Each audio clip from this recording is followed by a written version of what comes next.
Voilà, on reprend pour la deuxième partie de la matinée, donc, avec Florence Piron, que j'accueille avec plaisir et que je remercie vraiment d'avoir accepté l'invitation, qui est donc professeure au département d'information et de communication de l'Université Laval, qui est membre de l'association Sciences et Biens communs, avec aussi une maison d'édition qui publie des livres, peut-être que tu en parleras, et qui aujourd'hui nous présente une conférence sur les enjeux que j'ai décrits un peu précédemment, de justice épistémique, voilà, qui sont liés à certaines valeurs comme le développement social et humain. Je te laisse la parole pour 1 heure à peu près. Merci. Parfait. Alors, merci beaucoup pour l'invitation. Bonjour tout le monde. Je vais vous faire, la conférence que je vais vous faire est un voyage. Vous verrez, c'est un autre style et c'est fait exprès. Je conclurai là-dessus.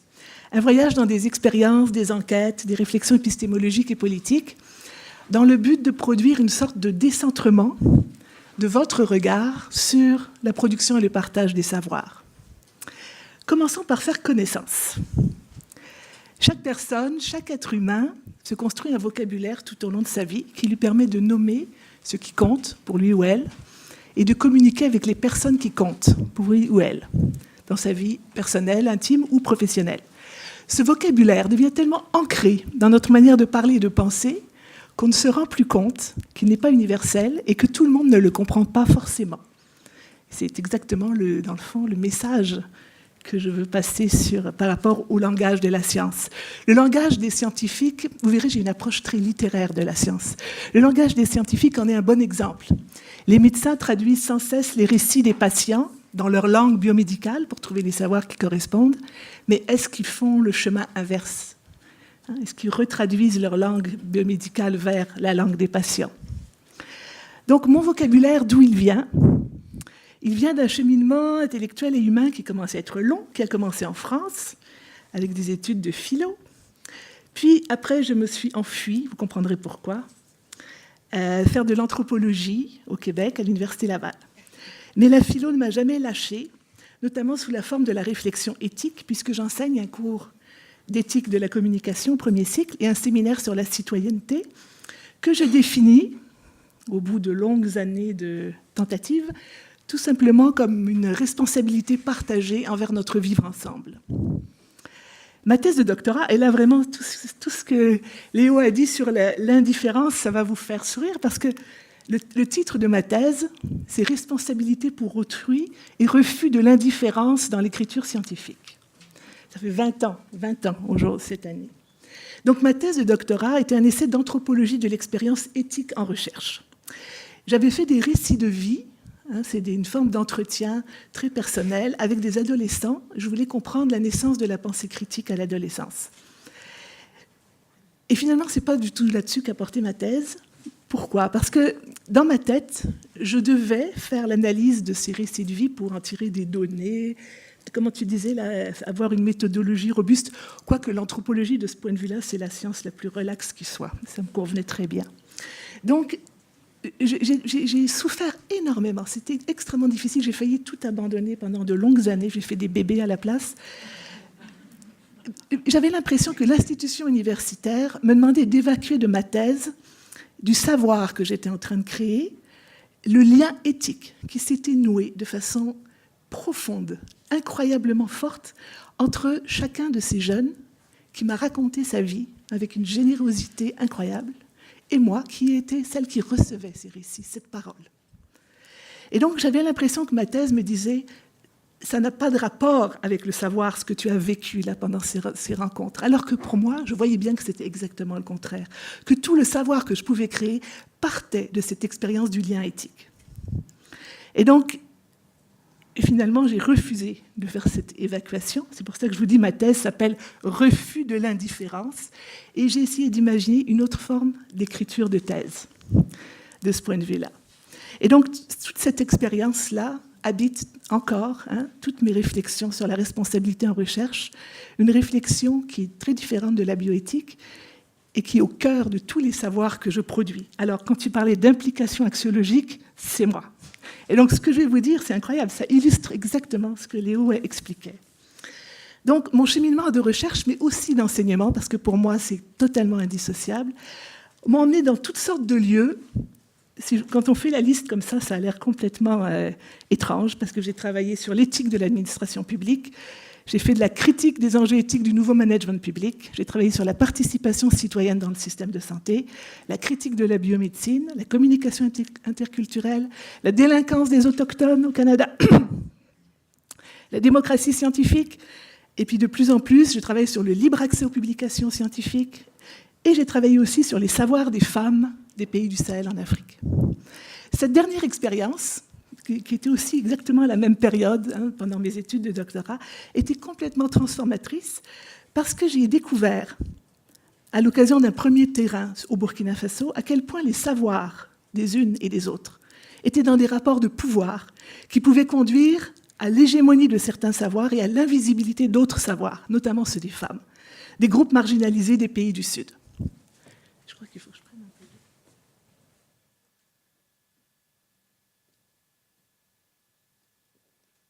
Alors, autrement dit, j'ai commencé par faire l'expérience de ça. Je vous raconte en deux mots parce que vous allez comprendre très bien.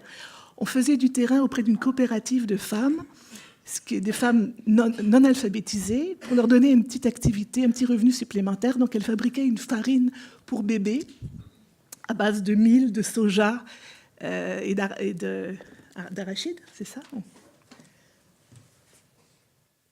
Et l'idée, c'était qu'elles vendent cette farine dans le quartier, donc à la fois, ça leur ferait un petit revenu, et ça lutterait contre la malnutrition du quartier. Les femmes toutes fières d'être sélectionnées vont être formées au dispensaire par les infirmières, d'autres femmes africaines. Elles ont la formation, elles reviennent dans leur coopérative, elles font griller la farine, elles donnent aux bébés, et s'aperçoivent que les bébés réagissent mal, ont mal au ventre. Elles observent, elles analysent l'agir épistémique. Elles se disent, on va faire griller un peu plus les graines. Elles réessayent, les bébés, ça passe mieux.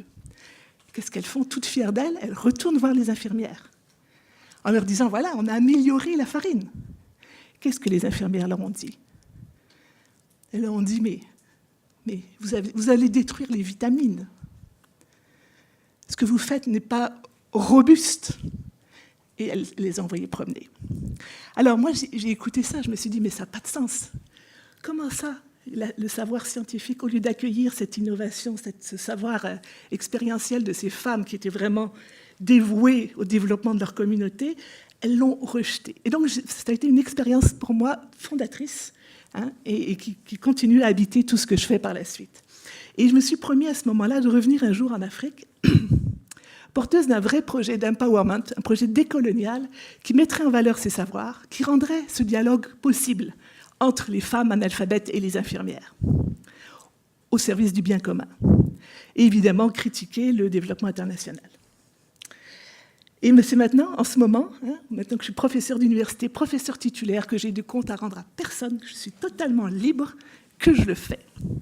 Donc à travers toutes ces expériences variées, vous avez pu voir que je suis tout sauf une chercheuse pointue et monodisciplinaire. Le fil directeur a été ce que j'ai appelé un jour, il y a 15 ans, une éthique de la concitoyenneté pour la recherche. Et maintenant, j'utilise davantage le vocabulaire d'une autre science est possible. Voilà, une autre science est possible. Une autre manière de faire de la recherche et d'écrire de la science. Parce que ça, c'est une différence, par contre, avec la conférence de Léo. Pour moi, la question de la publication scientifique, de l'écriture scientifique, c'est énorme, c'est fondamental. C'est là que se joue la fameuse hégémonie de la science, dans la publication scientifique. Donc, faire de la recherche, c'est être sur le terrain, ramasser des données, etc. C'est vivre, et après, ce qui compte, c'est écrire. Et c'est ça, la science. Donc, une manière de faire de la recherche et d'écrire de la science qui réconcilie le travail intellectuel de recherche, mais aussi la personne qui fait la recherche, avec une personne qui est située. Alors là, vraiment, moi, je m'inscris tout à fait dans les approches féministes qui critiquent la décontextualisation. Une chercheuse, un chercheur est toujours situé dans une langue, notamment, dans un genre, dans un pays, dans une histoire, dans une époque. Et troisième élément, et là je rejoins aussi ce que disait Léo, on est dans une époque où il y a des urgences. Il y a des urgences. Et faire de la science comme si on n'était pas dans cette époque-là, ça n'a aucun sens. Donc mon idée, c'est ça, c'est de faire une autre science qui tienne compte à la fois qui soit du travail, mais qui tienne compte des personnes réelles et du contexte dans lequel on vit. Et donc, une science recontextualisée, c'est vraiment ça fait écho à ce que disait Léo, autant dans la mise en lumière du contexte qui est à l'origine de ces savoirs, que dans la finalité, à quoi ça va servir, ce savoir.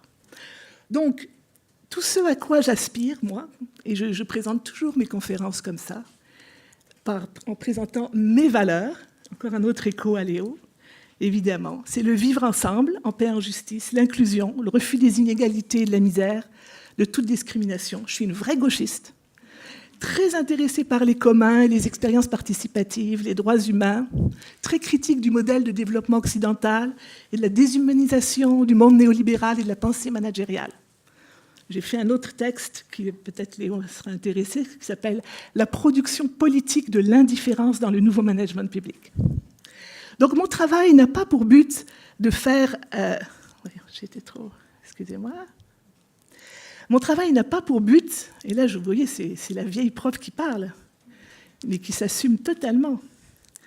Mon travail n'a pas pour but de faire avancer des connaissances disciplinaires, mais de contribuer au réservoir des savoirs humains qui pourraient nous permettre, avec tous mes concitoyens et concitoyennes, de répondre ensemble aux défis actuels du développement social et humain dans un monde globalisé, fracturé, en détresse environnementale.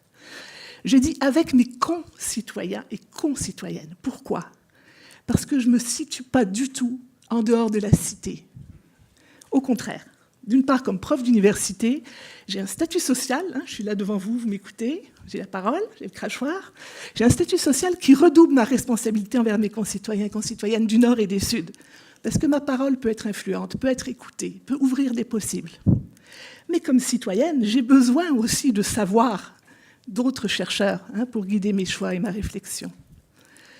Donc toute mon énergie intellectuelle en ce moment, j'en parlerai à la fin, vise à imaginer et à réaliser une utopie concrète, avec tout un énorme réseau de chercheurs d'Afrique francophone et d'Haïti. D'ailleurs, une autre science est possible, c'est le titre de notre premier article, à 22 auteurs et autrices en 2015. Donc qu'est-ce qu'on veut faire ? On veut faire une recherche et une science modeste, contextualisée. Alors, je pense que j'ai fait une diapo, voilà. Je vais juste répéter ce qu'il y a dans la diapo. Une science modeste et contextualisée qui n'a aucun intérêt à faire des lois universelles. Les invariants dont parlait Léo, ça ne nous intéresse même pas. Mais une science des savoirs qui sont ancrés dans des communautés où circulent déjà des savoirs intéressants. Pensez à nos femmes cuisinières, avec qui elle est prête à dialoguer. Une science qui vise d'abord à répondre aux préoccupations et aux défis de cette communauté, de son développement social et humain, et non aux exigences de la communauté scientifique internationale. Une science qui prend au sérieux la citoyenneté de ses artisans au lieu de s'en méfier, qui accepte la responsabilité de la concitoyenneté, qui soumet joyeusement la liberté académique aux soucis d'autrui et de notre cité commune, de notre monde partagé. Donc la science, que moi je définis la science, vraiment pas du tout par sa méthode, parce que pour moi, définir la science par sa méthode, c'est déjà être dans une certaine posture qui n'est pas la mienne. Mais pour moi, c'est le savoir, un savoir extraordinaire, fabuleux, produit dans des institutions scientifiques par des personnes qui ont un doctorat, puis qui publient des textes pour raconter ces savoirs-là. Je me suis encore trompée.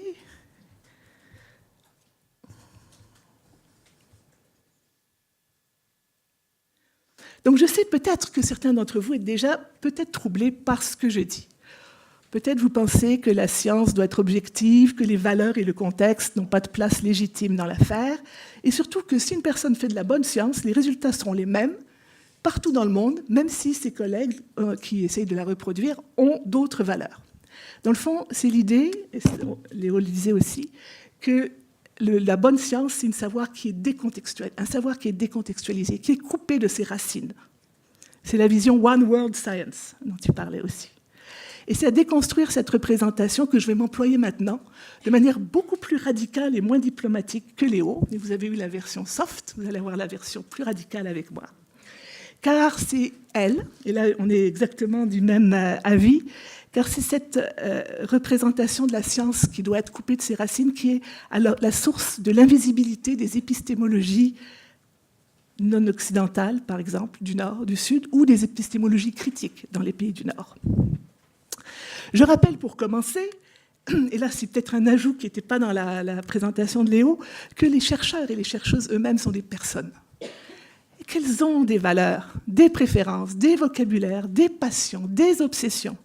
Et que ces choses-là interviennent à chaque fois qu'un chercheur ou une chercheuse fait un choix, du choix de son sujet de thèse, de maîtrise, de recherche, de sa façon de choisir sa méthode, les questions qu'il se pose. La question de recherche, c'est un moment décisif d'une recherche parce qu'elle met en lumière certains aspects et elle en laisse plein dans l'ombre. Ce que Léo disait, la construction des ignorances de tout ce qu'on ne sait pas, c'est parce qu'on se concentre sur certains points. La manière d'écrire des articles, le choix de les publier dans telle ou telle langue. Il y a des disciplines où les Français, et ça, pour nous au Québec ça nous désole, mais moi en général ça me désole, les chercheurs français publient qu'en anglais. Ils font des recherches sur des problèmes du système de santé français, puis ils vont publier en anglais dans des revues américaines qui ne sont même pas en libre accès. Excusez-moi, moi je ne tolère pas ça.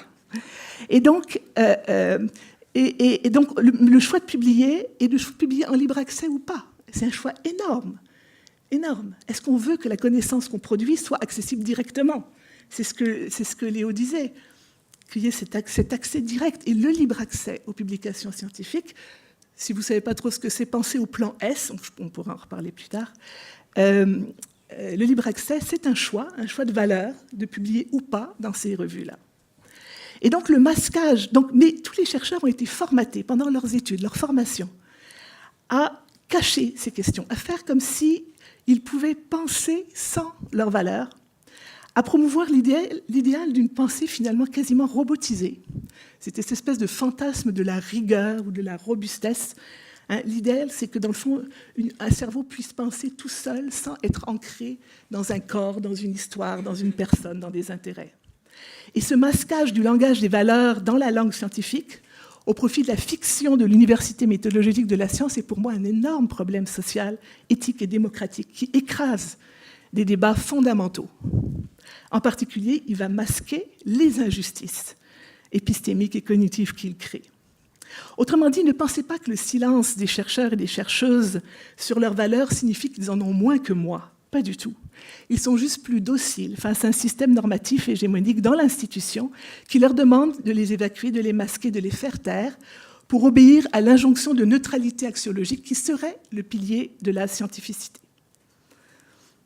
Alors, j'en profite pour vous montrer un livre qu'on a lancé il y a une semaine, « Et si la recherche scientifique ne pouvait pas neutre ?» avec plein de réflexions absolument passionnantes sur cette question de la neutralité axiologique. Évidemment, ce livre, j'en avais mis un sur la table, mais c'était juste pour montrer, mais il y a quelqu'un qui l'a pris. Si la personne pouvait me signaler, il est en libre accès, parce que moi, je suis une prof d'éthique et je fais ce que je dis ce que je fais, donc il est en libre accès sur Internet. Donc, dans mon vocabulaire, donc je continue à essayer de vous faire comprendre mon vocabulaire, j'appelle positivisme institutionnel. Ce système normatif tellement omniprésent qu'on ne le voit plus, nous, chercheurs, chercheuses, bien formés, bien formatés, les meilleurs de classe en particulier. On ne fait qu'en ressentir les symptômes. Par exemple, quand on se retrouve à écrire en anglais un texte qui en fait s'adresse à notre pays, quand on s'oblige à écrire au « nous », qui est une aberration totale, à effacer toute trace de notre genre, de notre culture, de notre langue, dans notre texte, dans le savoir que nous créons, et à privilégier comme destinataire de nos publications une espèce de communauté scientifique, soi-disant universelle, mais qui est en fait complètement dominée par les États-Unis.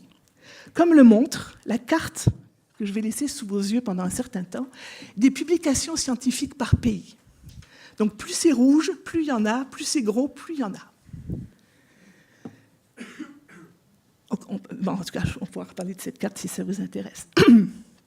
Et donc, ce cadre normatif, et là, moi, Jacques Rancière, le maître ignorant, c'est aussi une de mes grandes inspirations, est basé sur la croyance d'une séparation fondamentale et abyssale qu'elle est possible entre, d'un côté, les sachants, on ne sait pas ce qu'ils savent, mais on sait qu'ils savent, et les autres, les premiers dominant symboliquement les seconds au nom de leur accès privilégié au savoir de type savant, et dévalorisant en contrepartie tous les autres savoirs et toutes les autres épistémologies, c'est-à-dire toutes les autres manières de créer des savoirs.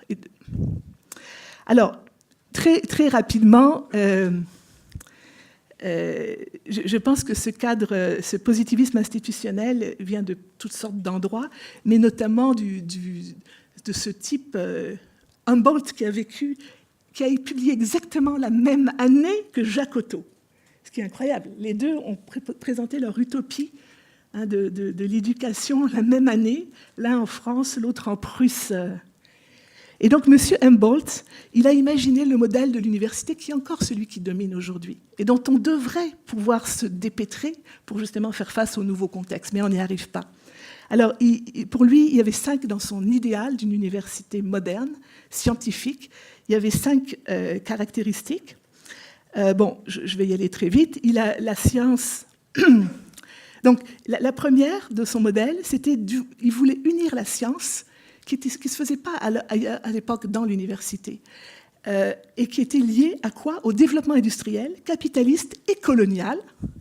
Hein, et il voulait le lier avec la formation des élites en droit, médecine et technologie, qui était la mission des universités médiévales.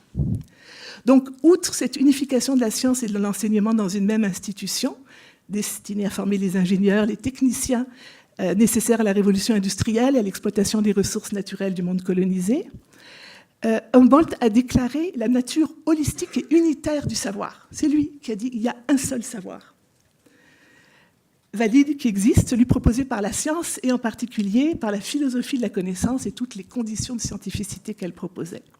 Sa troisième idée, c'est la supériorité de la recherche sur l'enseignement dans une université. Et on n'en sort pas de ça. Et on le sait très bien aujourd'hui à quel point, par exemple, quand on embauche les profs, on fait plus attention à leurs travaux de recherche plutôt qu'à leur capacité d'enseigner, et même leur désir et leur amour de l'enseignement. Et également, c'est aussi très intéressant, il a hiérarchisé les niveaux d'enseignement, et c'est lui, enfin, d'après l'article que j'ai lu, très bon article, mais bon, peut-être c'est pas exact, mais c'est lui qui a eu l'idée. Et vous allez voir, ça montre bien à quel point le positivisme institutionnel, on y est aveugle, de mettre le mot supérieur au niveau universitaire. Et donc primaire à l'enseignement primaire. Mais qu'est-ce que ça veut dire?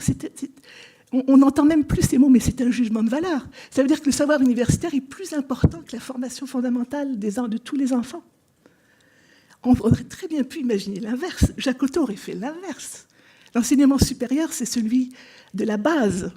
Et puis l'enseignement universitaire, c'est autre chose. Non, déjà, il y avait cette hiérarchisation avec l'enseignement supérieur. En Suisse, il y a les hautes écoles, toujours cette idée de supériorité, de hauteur, qui se glisse dans ce vocabulaire. Et donc, bon, notre époque, évidemment, ne fait que renforcer ce principe, par exemple, avec les différences de statut social et de salaire entre les enseignants du primaire. Vous dites encore instituteur, institutrice? Ouais.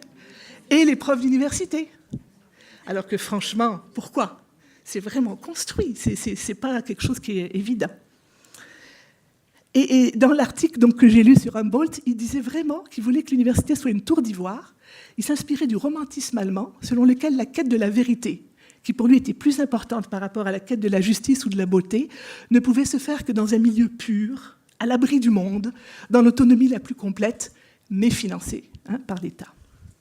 Donc ce positivisme se retrouve dans l'ensemble des dispositifs institutionnels qui influencent les chercheurs, mais aussi dans plein de petites micro-pratiques. Pensez par exemple, moi j'ai écrit toujours épistémologie au pluriel dans mon Word, parce que pour moi il y en a plusieurs. C'est le dernier point de Léo. Mon correcteur automatique, il ne veut pas mettre de S à épistémologie, il m'envoie un message constamment. Pensez aussi à tous les formulaires qu'on doit remplir, les formulaires de comité d'éthique, tout ça, où il y a des hypothèses, des variables, alors que par exemple en anthropologie, on ne fait pas de recherche avec des hypothèses et des variables. Dans ce cadre normatif, donc, l'injonction de neutralité axiologique conduit à l'institutionnalisation de conventions positivistes d'écriture et de publication scientifique, qui prônent donc l'effacement dans le texte des sentiments, des émotions, des affects, de tout ce qui pourrait évoquer l'ancrage social, politique et le corps de l'auteur, des auteurs, et qui nuirait, soi-disant, à la pureté de la démonstration. L'idéal du texte positiviste, surtout à l'époque des big data, serait un texte standardisé sur une suite de données moissonnables par des robots, produites selon un protocole reproductible n'importe où. Je sais qu'il y a même un logiciel, on rentre des données et il sort l'article. le plan est déjà dans la machine, et les données sont mises, etc. Donc pour moi, c'est mon chapitre dans le livre, j'appelle ça l'amoralité du positivisme institutionnel, c'est sa haine de tout ce qui pourrait évoquer les valeurs, l'engagement, le corps, l'humanité, l'identité, l'humanité des personnes. Et cette amoralité fait souffrir beaucoup de gens. Là encore, c'est une expérience vécue. Combien notamment des femmes, de jeunes doctorantes sont venues me voir pour m'exprimer, après m'avoir entendu parler de tout ça, me dire à quel point elles souffraient justement de ne pas pouvoir... Elles sont venues à la science, notamment des biologistes, j'ai en tête des biologistes, elles sont venues à la science pour répondre aux défis environnementaux, et tout ce qu'on lui demande, c'est de faire des publications dans des revues à facteur d'impact. Elles se sentent flouées, et il y a beaucoup de femmes qui quittent le monde académique, parce qu'elles vivent cette espèce de schizophrénie entre les pressions d'écrire d'une certaine façon, masculine, et pourquoi elles sont là, pourquoi elles veulent faire de la recherche. Ce positivisme est aussi l'ennemi invisible de la responsabilité sociale des universités. Donc là, je reprends ce que disait Léo sur l'importance de la pertinence sociale. Donc, à force de prétendre que les universités, là où se fabrique la science, participent à une espèce de communauté mondiale fabuleuse, mais déracinée, et que les universités devraient même se détacher, tout ce qui compte, c'est les rankings, les classements, peu importe la communauté où elles sont, des sociétés qui les ont fait naître, où elles envoient leurs enfants se former. Donc, ce message-là empêche les chercheurs de se voir eux-mêmes comme des membres d'une société envers laquelle ils ont des responsabilités, et surtout qu'ils expriment les liens qui les lient au reste de la société. Donc les chercheurs sont tellement centrés sur leur carrière, les CV, les subventions, les publis, les interves, comme vous dites en France, les subventions, les classements, les rankings, ils ne voient plus les liens avec les membres de la société. Donc, pour moi, voilà, parfait. Donc, il existe, heureusement, et il a toujours existé, dans les pays du Nord, des chercheurs qui ont refusé de jouer ce jeu. Par exemple, tous ceux qui font de la recherche-action. Donc, la recherche-action est quelque chose qui n'est pas si connu, notamment dans le monde de la santé, où les gens vont référer à décisions partagées, etc. Mais en santé communautaire, par contre, il y a des projets magnifiques en sciences de l'environnement. C'est l'idée de faire de la recherche avec des associations de la société civile, avec des groupes. Que le sujet de recherche n'émerge pas du cerveau brillant des chercheurs, des chercheuses, mais qui se construit à partir d'une demande sociale pour comprendre quelque chose. Et il y a des traditions magnifiques de recherche-action dans les pays du Nord, évidemment dans les pays du Sud, mais dans les pays du Nord aussi, et qui résistent un peu. Mais ces chercheurs, malheureusement, sont souvent très mal financés, rien à voir avec les ténors du big data et des cadres logiques. La majorité des chercheurs sont aussi engloutis dans ce que j'appelle le système monde de la science, qu'ils survalorisent par rapport à leur communauté. En particulier son symbole, la publication scientifique. Donc, qui est l'obsession de la mesure des universités, des chercheurs, etc. Et donc, c'est fascinant pour moi de voir que dans le milieu des sciences de l'information et de la documentation, qui n'est pas ma discipline du tout, mais que j'ai appris, la publication scientifique, il n'y a que ça qui les intéresse. Ils ne se posent absolument pas les questions de pertinence, d'épistémologie, tout ça, non.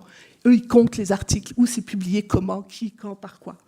Mais dans tout le reste des disciplines scientifiques, les chercheurs ne pensent pas la publication scientifique. Pour eux, c'est juste un outil de travail. Quand ils ont les résultats, ils publient, il faut qu'ils publient, etc. Mais ils ne problématisent pas tout ça. Donc c'est vraiment étrange, cette espèce de non-dialogue sur la question de la publication scientifique. Alors, juste pour vous dire, ce système monde, il est représenté ici, évidemment, mais ce n'est pas du tout tous les savoirs qui existent. Ça se donne comme ça, et c'est bien pour ça que c'est hégémonique. Mais il y a beaucoup, par exemple, de revues françaises en français qui ne sont pas comptabilisées. C'est les bases de données américaines qui produisent ce genre de cartes. Et il y a des savoirs en Afrique qui ne sont... Je les connais, je les cherche, je les trouve, je les numérise, je les mets en ligne, mais ils ne sont pas comptabilisés dans ces bases de données. Mais c'est un système monde, avec l'impact facteur, qui est là, et les chercheurs pensent qu'ils n'ont pas de choix que de s'y soumettre, même s'ils sont en périphérie, même si ça les oblige à écrire en anglais, à écrire d'une façon qui ne leur convient pas, etc. Donc le facteur d'impact, on est en train de faire une... Enfin, il y a vraiment des gens pour qui c'est un énorme problème. Est-ce que vous savez Peut-être vous essayez de publier dans des revues à facteur d'impact. Comment c'est calculé, ce facteur d'impact? C'est le nombre de citations d'un article, d'une revue par d'autres auteurs du même groupe de revues. C'est de l'autopromotion collective d'un petit groupe élitiste. C'est du marketing. Pourquoi? Parce que le facteur d'impact est financé par les éditeurs qui publient les revues en question. Comment des chercheurs intelligents peuvent-ils se laisser avoir par ça?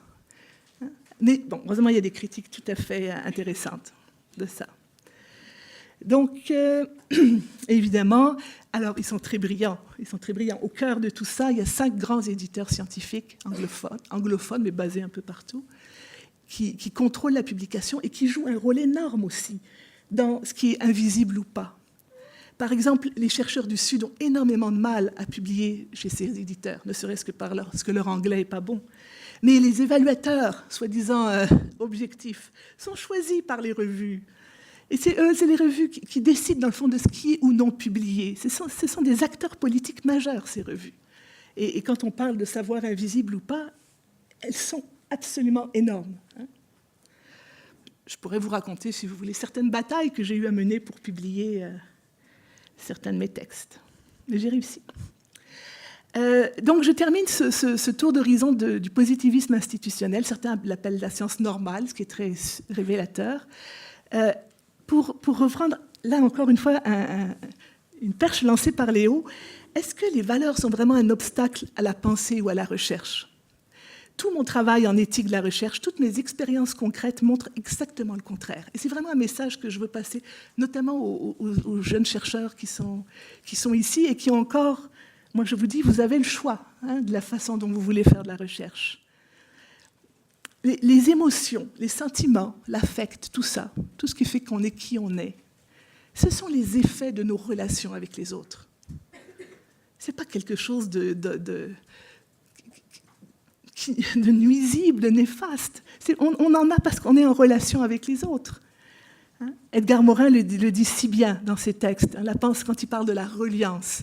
La pensée complexe nourrit d'elle-même l'éthique. En reliant les connaissances, elle oriente vers la reliance entre les humains. Et donc, vouloir bannir les émotions, les sentiments de son texte, c'est vouloir bannir tout ce qui nous lie aux autres. Et nous voilà justement pris avec cette science qui semble si hautaine, inaccessible dans sa tour d'ivoire. Et puis tous ces départements-là de services sciences-société des universités qui font toutes sortes d'événements pour rapprocher la science et les chercheurs, etc. Pour moi, c'est comme le tonneau des Danaïdes. La science se construit et se reconstruit et se légitime et maintient son statut autour du désir positiviste de ne pas entrer en relation avec autrui parce que ça pourrait contaminer leur travail. Donc, vouloir humaniser la science sans remettre en question ce positivisme institutionnel par des activités de communication, c'est vraiment futile. Dans mon travail actuel, j'ai noué des relations intenses, amicales, affectives, avec de nombreux universitaires d'Afrique et d'Haïti. Et je sais parfaitement, et eux le savent aussi, que sans ces relations, aucun savoir n'aurait circulé entre nous. On n'aurait pas pu vraiment se mettre à dialoguer. Hier, c'était la fête des mères au Québec, au Canada, et un chercheur du Nigeria qui m'a écrit « Vous êtes une de mes mères intellectuelles, sachez que vous êtes aimée ».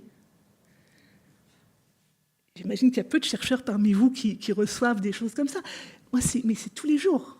Il me cite ton fils, ta fille, tous les jours. Donc, ces relations humaines incroyables sont devenues essentielles dans ma quête et mon enquête sur ce qui rendrait possible une autre science.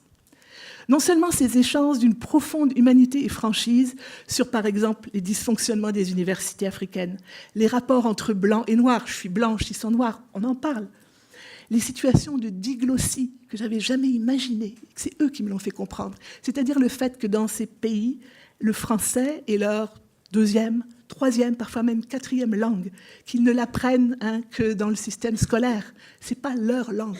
Ils sont obligés de penser dans une langue qui n'est pas la leur.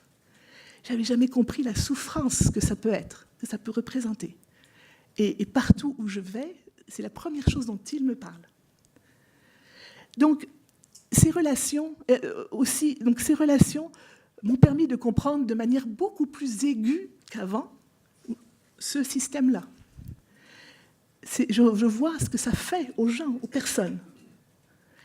Et il redonne un sens vital à ma responsabilité scientifique, à mon implication comme chercheuse citoyenne et humaine dans ce système-monde.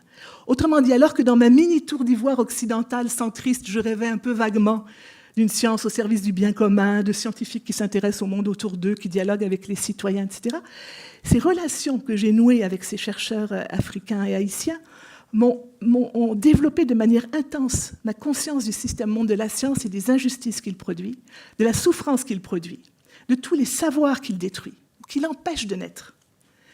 Et m'a fait comprendre aussi mon propre privilège de parler et de penser et d'écrire dans ma langue, dont je maîtrise très bien toutes les nuances, les subtilités, etc. Et donc ce travail de la pensée a renforcé nos relations, nos engagements, et a fait naître notre désir collectif de nous plonger dans l'action pour donner une forme concrète à notre aventure humaine. Donc on n'arrête pas de discuter. Facebook, 12 000 membres dans notre groupe Facebook sur la science ouverte en Afrique, mais plein de groupes sur WhatsApp aussi, où on n'arrête pas de discuter. Pourquoi il faut faire de la recherche? Pour qui? Pour quelle finalité? Comment? Est-ce que l'avancement des connaissances est une nécessité? Ou bien est-ce que c'est autre chose qui est lié à notre concitoyenneté, à notre responsabilité pour un monde partagé, pour le développement social et humain que nous voulons faire advenir? Une autre incursion dans les pays des Suds m'ont permis de faire mûrir ma réflexion, notamment un groupe en Inde qui s'appelle Knowledge in Civil Society Forum, qui a publié un texte magnifique qu'on a traduit, publié dans notre maison d'édition et qui est en libre accès, qui s'appelle « Le Swaraj des savoirs », dans lequel ce texte, c'est un manifeste, explique que l'Inde doit se doter d'une politique scientifique qui ne soit pas le calque néocolonial des politiques scientifiques du Nord, notamment du modèle d'économie marchande du savoir, mais une politique scientifique qui répond aux priorités des communautés indiennes, qui soit donc décolonisée, centrée sur les enjeux collectifs nationaux et non sur la course mondiale au palmarès des universités. Les études postcoloniales. Alors, moi, d'où je vois, j'ai vu une tribune signée par 80 intellectuels français qui opposaient aux études postcoloniales le républicanisme intellectuel, je ne sais pas quoi. Je me dis, bon. Pour moi, ces études-là, elles viennent des pays du Sud.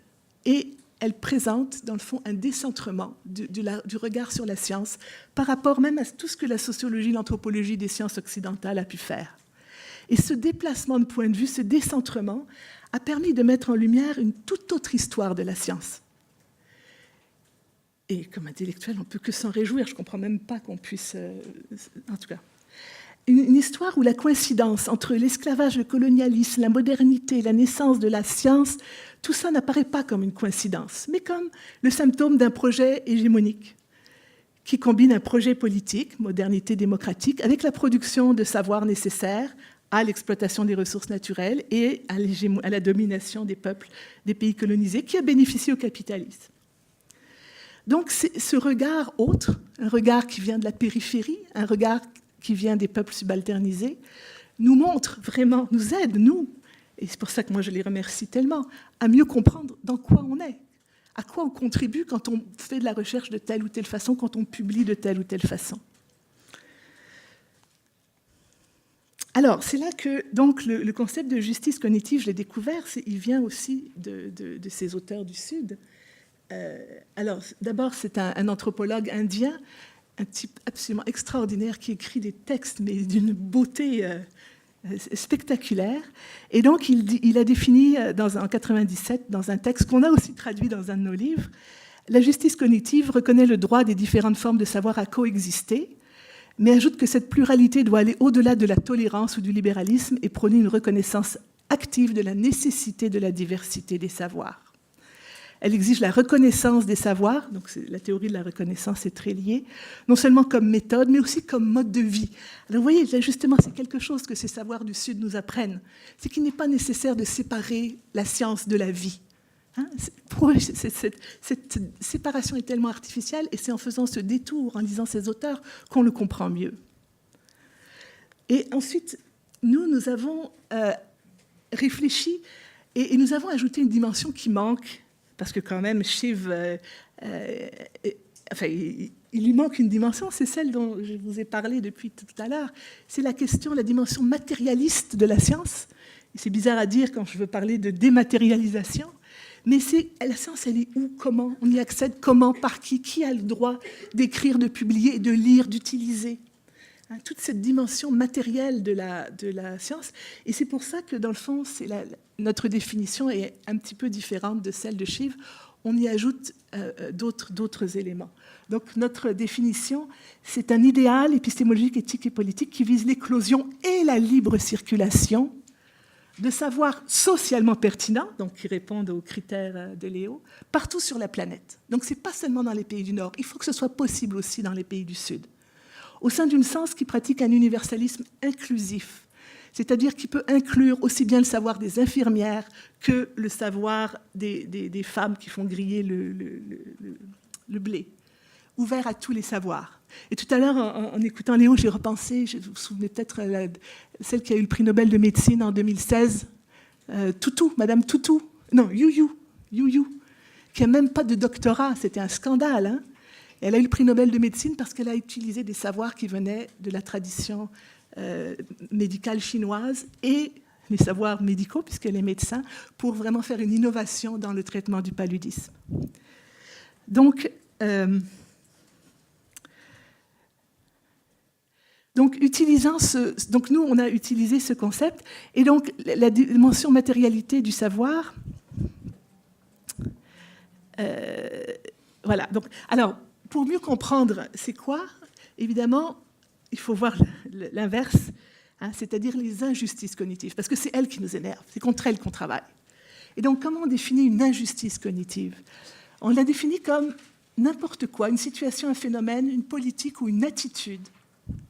Et ce n'est pas forcément du Nord, là, ça se passe en grande partie localement sur place, qui empêchent les étudiants, des chercheurs, des citoyens de déployer le plein potentiel de leur capacité de recherche scientifique en faveur du développement local durable de leur pays. C'est tout ce qui empêche les savoirs d'éclore. Parce que je peux vous assurer là, qu'au Niger, dans les universités du Niger, il y a autant de gens intelligents qu'ici. Mais il y a plein de choses qui les empêchent, ne serait-ce qu'il n'y a pas de livres. Dans la bibliothèque, je suis allée à la bibliothèque de la faculté des sciences humaines, il n'y a presque pas de livres, c'est que des vieux livres des années 70, 60, 70, pas de livres. Il n'y a pas de Wi-Fi. Donc ils ne peuvent même pas aller sur Internet. Et quand on en met le Wi-Fi, pour eux, un ordinateur, c'est comme une machine à écrire spectaculaire. Souvent, au Niger, en Afrique, les étudiants ne touchent à un ordinateur que leur deuxième année d'université. Et encore. Et donc, ça les empêche, et ça empêche aussi de développer leur potentiel de contribuer au changement social et au développement de leur communauté. Et c'est des choses matérielles, mais aussi épistémiques. Je n'oublierai jamais, je revois encore, j'étais à Abidjan, je lui expliquais tout ça, puis tout d'un coup, une jeune femme, je parlais de la recherche-action, elle me dit, mais est-ce que ça veut dire que ma thèse pourrait être utile aux gens de mon village? Donc, pour elle, faire de la recherche, ça ne pouvait pas avoir de lien avec le développement de sa communauté. Alors, donc, je vais vous présenter les 9, dans le fond, je vous ai déjà dites, mais on a repéré à travers toutes nos enquêtes, etc., 9 injustices cognitives. On a publié tout ça dans beaucoup d'endroits en français et en anglais. Donc, je vous les résume rapidement, si vous voulez, je peux en parler pendant des heures. Donc, l'absence d'infrastructures de recherche dans les universités. Ici, on prend pour acquis qu'il y a un peu d'argent pour faire de la recherche, on peut engager des assistants, il y a des bureaux bien équipés avec du Wi-Fi. Non, ce n'est pas du tout un acquis. Barrières financières dans l'accès aux publications scientifiques. C'est là que je retrouve mes grosses revues américaines en accès fermé, facteurs d'impact, où tous les chercheurs occidentaux rêvent de publier. C'est que ces revues-là ne sont pas accessibles, elles sont accessibles seulement aux universités qui ont les moyens de s'abonner à ces revues. Or, il y en a de moins en moins, même dans les pays du Nord. Mais dans les pays du Sud, il n'y en a pas.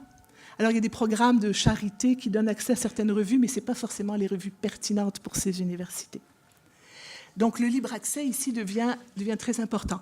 Par contre, il y a un aspect majeur qu'il faut comprendre, et ça, on ne peut le comprendre que quand on se décentre. Si le libre accès aux publications scientifiques ne s'applique qu'aux publications scientifiques du Nord, ce savoir-là va devenir encore plus hégémonique. Donc il faut absolument aussi que le libre accès pour l'Afrique et les pays du Sud vise à stimuler la publication scientifique.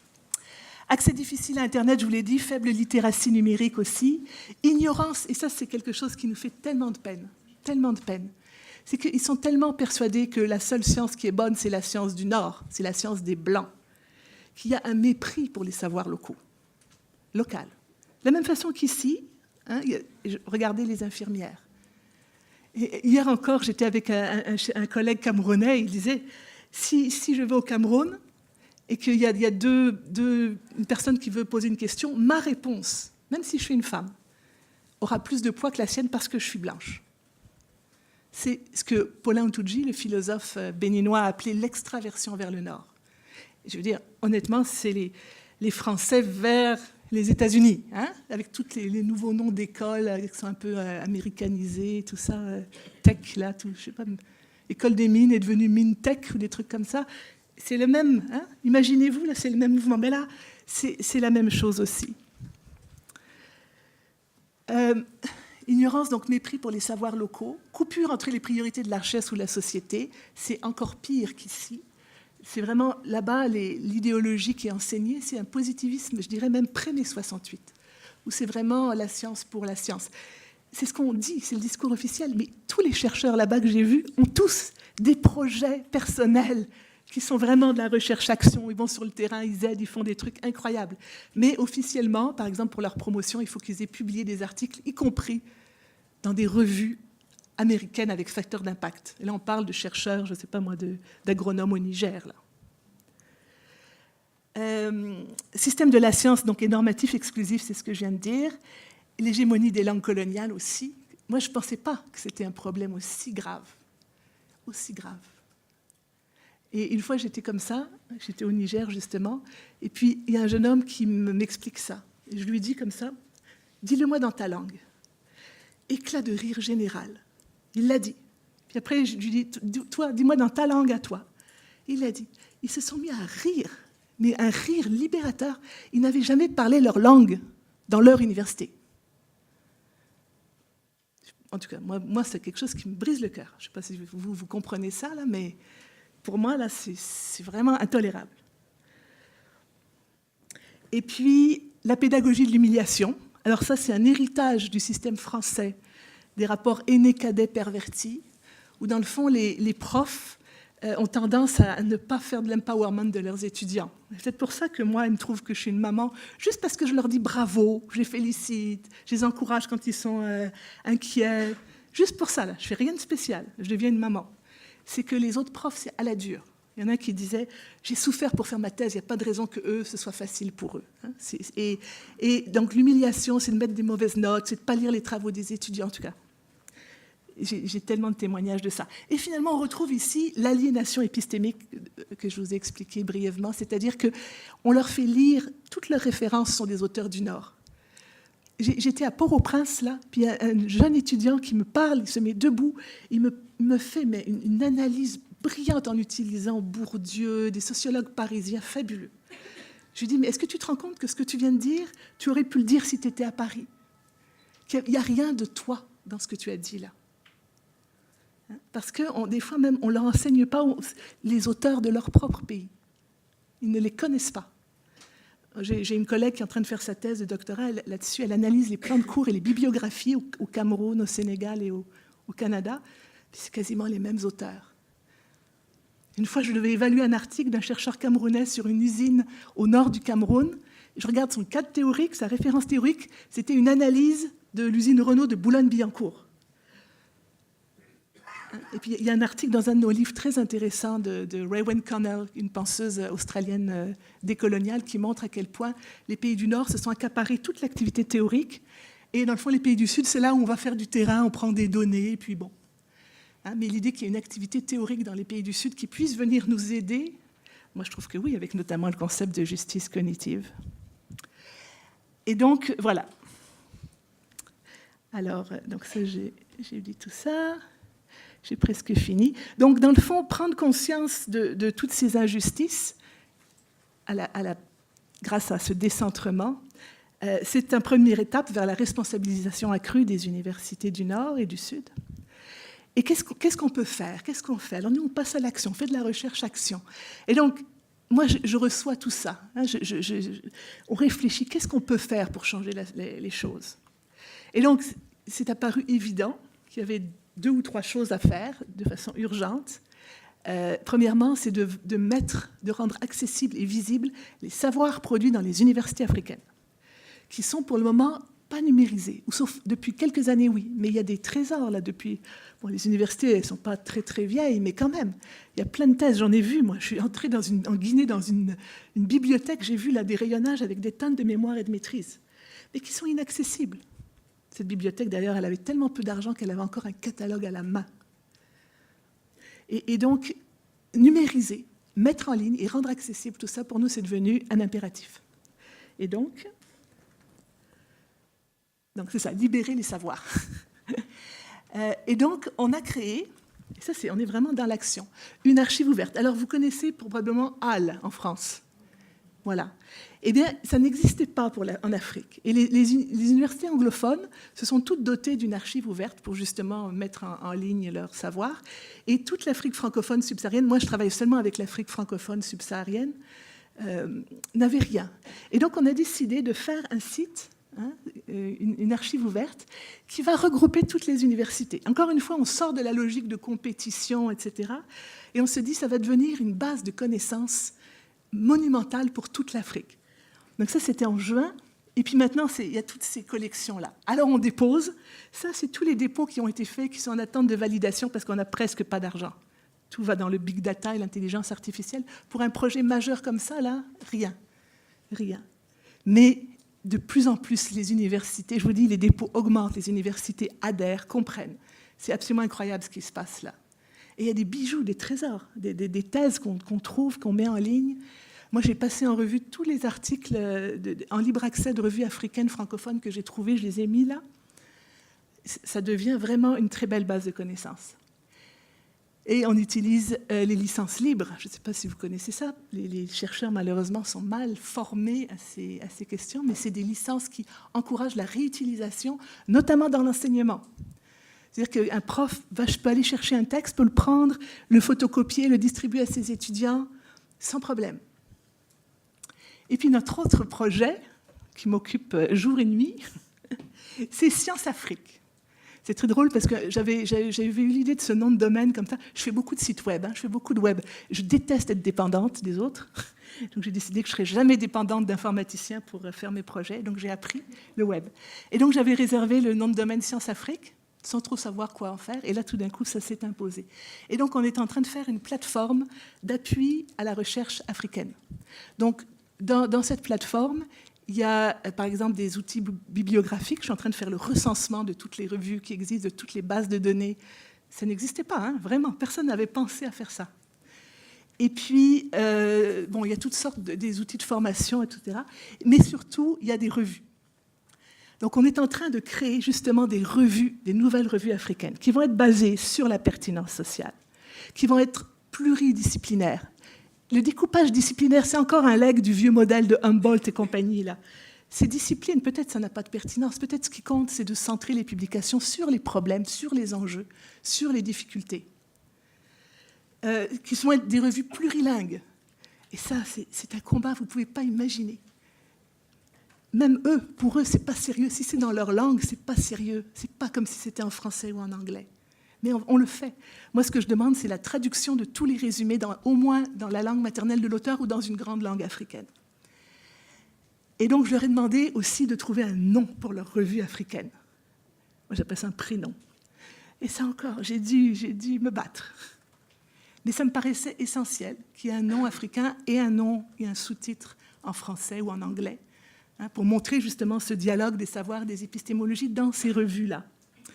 On fait un partenariat avec le DOAJ, donc le Directory of Open Access Journals, qui est le répertoire des revues en libre accès et qui devient vraiment une référence de qualité, qui est en compétition avec les éditeurs à but lucratif. C'est un répertoire, mais pour entrer dans ce répertoire, il faut vraiment avoir une bonne gouvernance, une transparence. En tout cas, il y a un certain nombre de critères.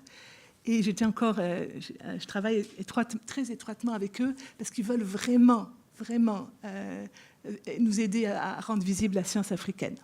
Et les articles intelligents, pour pas que ce soit trop compliqué, ces revues, pas trop chères, vont être tout simplement déposés dans l'archive ouverte, le DICAMES. C'est 2 en 1. Et donc, voilà mon bonheur. Je ne sais pas si vous pouvez imaginer le chemin qu'il a fallu faire pour en arriver là. Alors voilà, ce sont les premières revues. Et donc, on met des photos d'Afrique. Et ce sont des revues qui sont ancrées dans des contextes, qui ont un nom africain, mais qui s'intéressent à des sujets importants pour l'Afrique.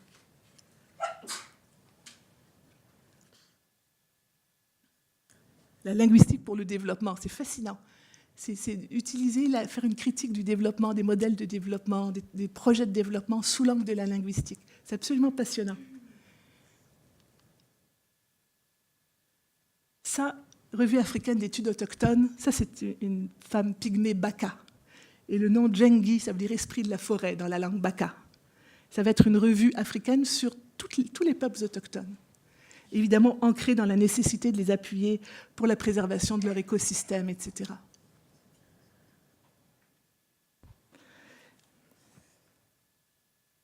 Et donc la revue elle-même, on a un logiciel libre, et tout ça on le fait sans un sou. C'est un logiciel libre, donc, qui est le site de la revue, qu'on a développé un peu pour le rendre compatible avec les critères du DOAJ. Je vous dis, pour moi, la publication, c'est vraiment un élément essentiel. Parce que là, il y a des articles de chercheurs africains qui pourront être publiés, diffusés, lus, utilisés pour, ensuite, grossir la capacité de recherche. Puis, finalement, je vous présente rapidement ma maison d'édition. Pourquoi ? Parce qu'elle aussi, elle publie des livres, donc à la fois imprimés, vous voyez, des gros pavés de 500 pages, et tous les livres sont aussi en libre accès. Et ce sont des livres qui répondent aussi à la justice cognitive. C'est-à-dire, par exemple, ce livre-là, L'éducation en Afrique, c'est un livre de 1964, extraordinaire. C'est le premier livre décolonial africain. Il a une vision, c'était juste après les indépendances, de qu'est-ce que devrait être un système éducatif en Afrique pour vraiment, justement, il dit qu'il faut réintroduire les langues africaines à l'école. En tout cas, il a une vision extraordinaire. Et il est épuisé, ce livre. Personne ne le trouve. Les jeunes étudiants, ils ne le connaissent même pas. Donc nous, on l'a réédité en libre accès. Ça, c'est notre livre. C'est ça. Et donc, on a un livre sur l'énergie solaire. Le Swaraj de savoir, c'est le manifeste indien dont je vous parlais. Et puis, on a des livres... Notre grand livre sur la justice cognitive, si ça vous intéresse, avec toutes les traductions que j'ai mentionnées, il est là. Et vous regardez juste à côté, vous voyez, c'est écrit en créole. Donc, c'est un livre complètement bilingue. Non, ça, c'est notre livre. Voilà. C'est un livre complètement bilingue français-créole. Il y a même 3 chapitres dedans qui ne sont que en créole. En Haïti, les créolophones sont très dynamiques. Ils inspirent l'Afrique. Ils ont la chance, ils ont juste une langue dans leur pays. Ils n'en ont pas comme 250 au Cameroun. Et donc, on a fait, vous voyez, le texte en créole dans le livre. Et c'était une fierté, un empowerment incroyable pour les auteurs d'avoir fait ça. Puis on fait des blogs de sciences aussi. Alors, je vais juste conclure en disant que dans cette conférence, j'ai sciemment utilisé un artifice de langage. J'ai adopté un style narratif. J'ai parsemé mon texte d'évocation de liens avec vous. J'ai essayé de briser le 4e mur. J'ai parsemé le lien avec les adolescents de ma thèse, le lien avec les femmes que j'avais rencontrées au Burkina Faso, les collègues, les jeunes femmes du Nord qui souffrent de schizophrénie épistémologique, mes frères et mes sœurs et mes enfants d'Afrique et d'Haïti avec qui on travaille dur dans une utopie concrète. Et donc moi j'appelle ça cette épistémologie du lien. C'est ça que j'ai essayé de faire cette conférence dans ce style-là, qui montre que les liens sont et cette épistémologie du lien que j'essaie de construire, là, ça fait 3 articles que je fais là-dessus, c'est autant une référence à la reliance proposée par Edgar Morin qu'une inspiration des épistémologies du Sud, les épistémologies autochtones. Au Canada, évidemment, c'est beaucoup plus présent qu'en France, mais il y a des et c'est aussi une épistémologie relationnelle. où le chercheur, l'être humain, n'est pas coupé ni de la nature, ni de la spiritualité, ni des valeurs. Donc c'est de reconstruire les liens, de retrouver les liens et d'avoir confiance que c'est possible de penser avec les liens. Et donc c'est ma réponse à ce projet de créer une autre science, et je remercie Léo de l'avoir rendu visible en m'invitant.